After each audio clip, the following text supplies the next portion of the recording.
In a week that's seen the impact of climate change in sharp relief as parts of Wales were battered by Storm Bert and the revised post-Brexit subsidy plan, the Sustainable Farming Scheme, was unveiled, I'll be catching up with the Cabinet Secretary for Climate Change and Rural Affairs. Welcome to Politics Wales. I'm Teleri Glyn Jones. Coming up on the programme.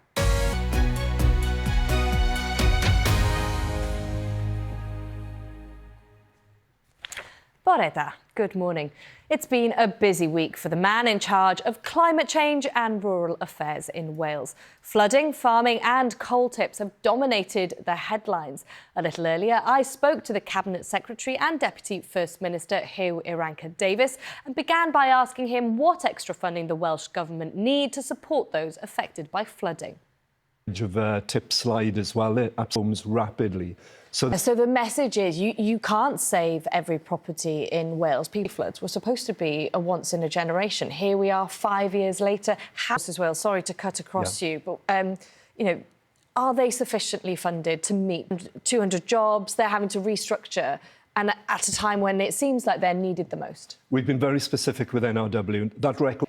Speaking, and it has been a big week, and it's a big week, and it's ironic, isn't it, that we've got this huge climate change event in the week that you were discussing the Sustainable Farming Scheme, which the whole point of it is that... Now, the future of the leader of the Welsh Conservatives hangs in the balance. Andrew R.T. Davies has called for a vote of confidence in his leadership on Tuesday.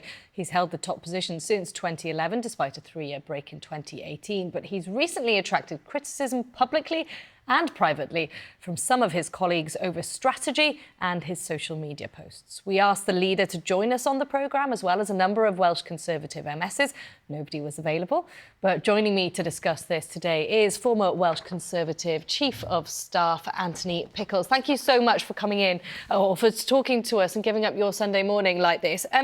What is going on here? What are the frustrations? New polling out today from Barn and YouGov putting Plaid Cymru leading Labour and Reform neck and neck, and the Welsh Conservatives into fourth. Is that the main concern here, that they're kind of, need to rebrand and regroup in order to stand a chance? Any Welsh MPs, they're emboldened and kind of want to take action on a long-held frustration. But do their frustrations with Andrew R.T. Davies reflect further, wider frustrations within the party, or is the group acting? Thank you so much for your time. Now, a senior Welsh politician has told this programme there are serious concerns about the awarding of the contract for building a new cancer hospital in Cardiff.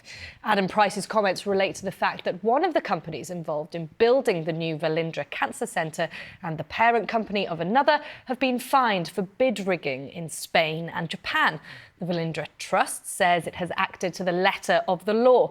Cemlyn Davies has this special report. Both so much for coming in and having this thoughtful discussion. We appreciate it. And that is it for this week. My thanks to my guests, and as always to you for watching. If you'd like to get in touch, the email address is bbcpoliticswales@bbc.co.uk. I'll be back next Sunday at 10, but until then, have a great week.